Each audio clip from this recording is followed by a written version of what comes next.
Welcome back to the channel, my friends. Warhammer Man Studios. I'm Warhammer Man, and today we're taking a look at the faction rules, detachments, and a bunch of other cool stuff for the new 40k.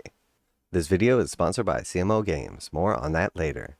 Faction rules are leaner and cleaner in the new edition of Warhammer 40,000.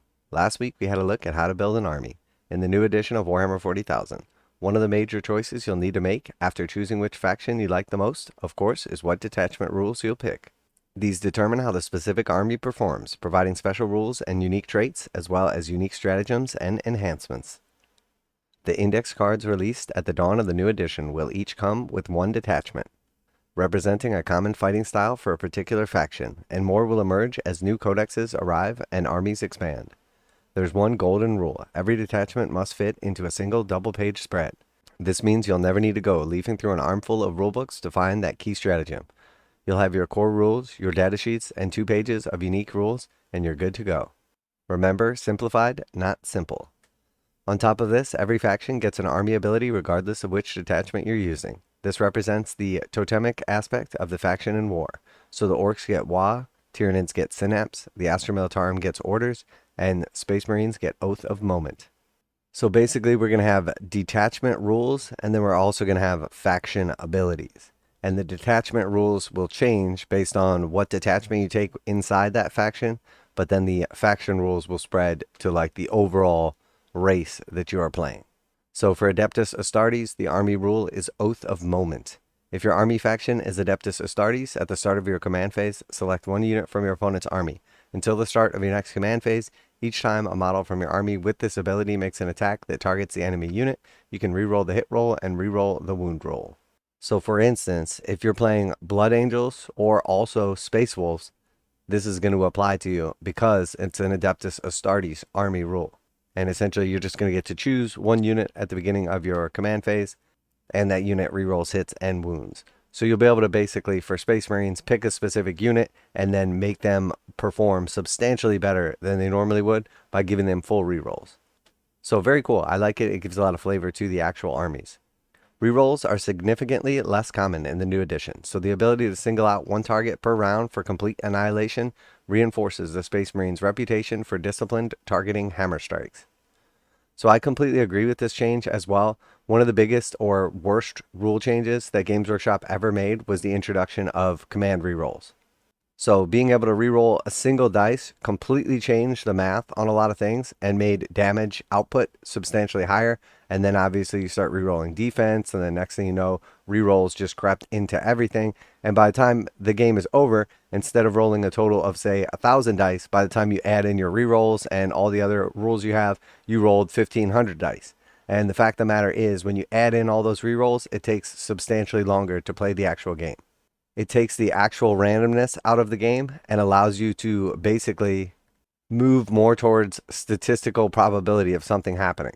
So if you rolled 12 dice, the probability is that you're going to roll each number on the die 2 times, because there's 6 sides on the die. You roll it 12 times and you're going to get 2 of each roughly. But when you actually roll those 12 dice, the probability is actually you're not going to just get 2 1s, 2 2s, 2 3s, 2 4s, 2 5s, 2 6s. So in a small number like 12, the probability of you getting 3 or 4 or 5 6s or 1s or something like that out of the 12 is substantially higher than the same probability happening over like 1,000 dice rolls. So the reason we use the dice is to make the game random, and then the re-rolls take away the randomness. So they sort of defeat the purpose of using dice to begin with. So in my opinion, the less re-rolls, the better. It's still cool to have them at key moments or on key units, but you don't want to just plague the game with everything getting re-rolled. So very, very good change, in my opinion, that will simplify and speed up the game substantially. Alright, so now let's explore some detachments. The Tyranids begin their adventures in the new edition as an invasion fleet, focused on swift evolution and overwhelming offense. The invasion fleet's detachment role is hyper adaptations, which provides 3 different abilities you can choose from each battle depending on what you're fighting. So they tried this already in the new Space Marine Codex and basically had to nerf it out of existence. So hopefully it is toned down some. Swarming Insects adds the Sustained Hits 1 ability to your attacks against infantry and swarms, landing an extra blow whenever you score a critical hit. That's a new term for rolling an unmodified 6 on your hit roll. This will be your go-to adaptation to handle an enemy horde or stoic wall of elite infantry. So critical hit is when you roll a 6, and we call sustained hits, we would have used to call exploding hits. So now when you roll a critical hit, which just means an unmodified 6, you get a sustained hit, which gives you 1 additional hit. Alright, so here we see the Tyranids Invasion Fleet Detachment rule. So maybe at some point in the future, we're going to see Tyranids Defensive Fleet or like Roaming Fleet or something like that, which would have different detachment rules. But in the meantime, this is the only Tyranid detachment that's going to be available, at least to start.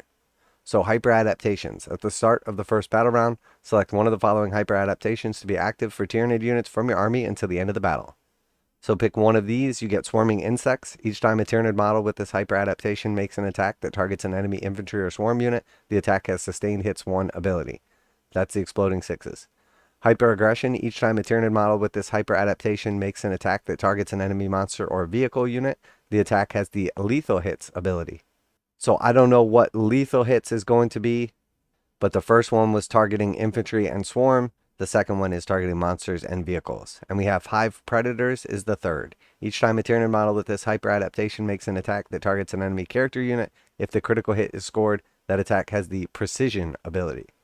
So again, we don't know what precision is specifically, but we see that these different hyper adaptations essentially allow you to cater your entire army towards whatever they have a ton of. So if they have a bunch of infantry, it's an all infantry / swarm army, you can be really good against infantry. If they have a bunch of vehicles or monsters, you can go hyper aggression against them. Or if they use a ton of units with the character special rule, precision might be the way to go, and you can cut off the head of the snake, so to speak.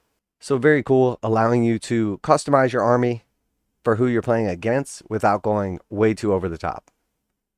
Alright, so if your targets are tough vehicles or monsters, you can instead pick hyper aggression and add lethal hits to your attacks against them, meaning it'll automatically wound on a critical hit.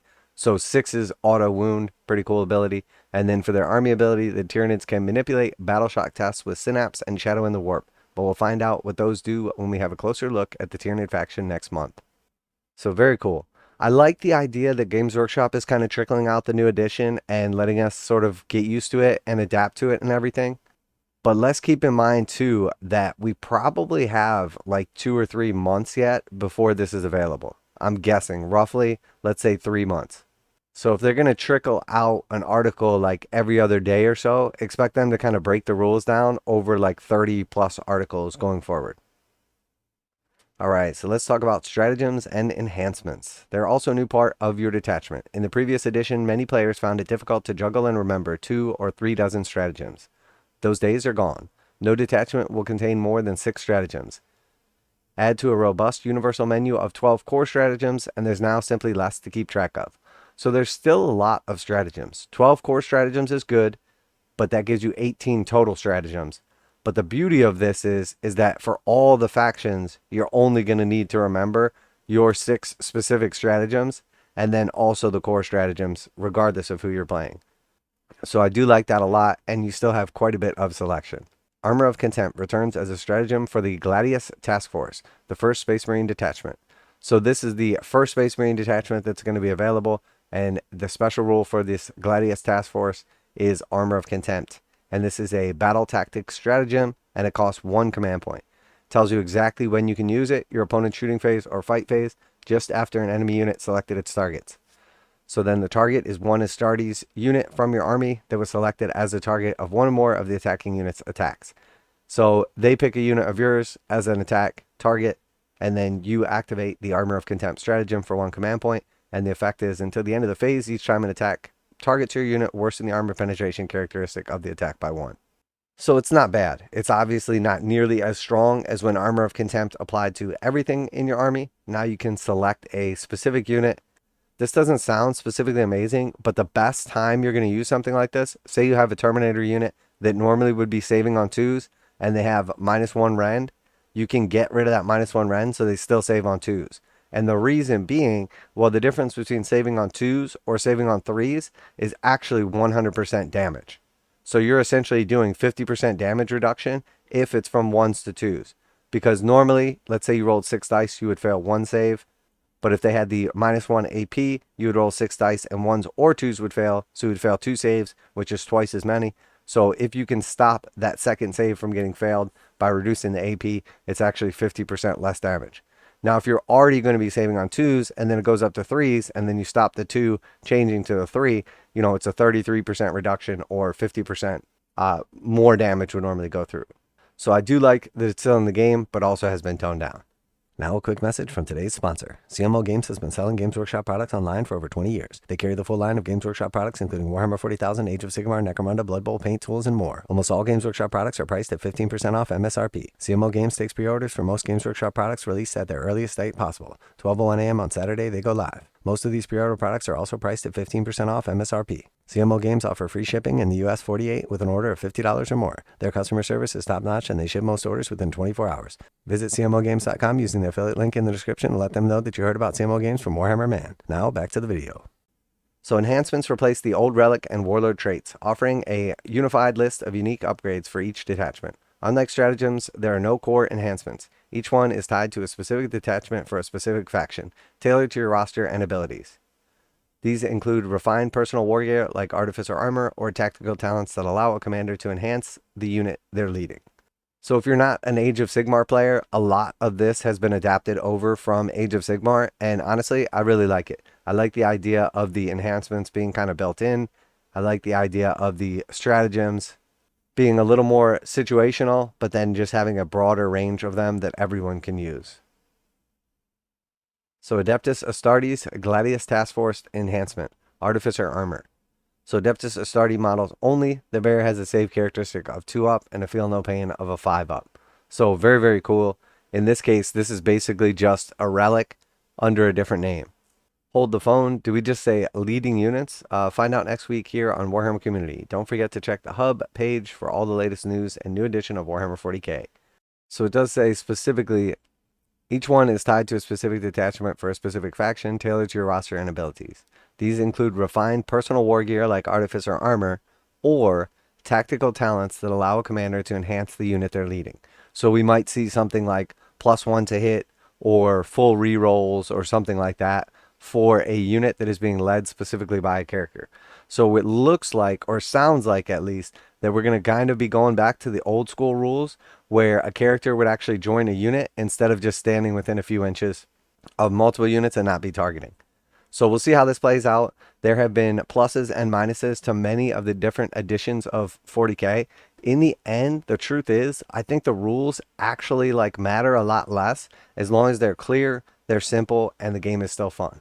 And so far, everything I have seen looks like it's going to be simple and fun. And honestly, that's all I'm up for. I want things to be much easier for new players to start playing. I want games to be much more fun and there to be much less gotcha moments. And overall, I just want 40k to grow and people to have fun playing it. So let me know what you think of the new rules so far. Seems like positive changes for me. Still kind of curious as to what's to come and looking forward to the slow unwrapping of the new edition. Really, really looking forward to the models as well. So always like to hear back from you guys. Special thanks to CMO Games for sponsoring the video. Make sure to check out the link in the description to save 15%. That's it for today. Warhammer Man Studios. I'm Warhammer Man, and I'm out of here.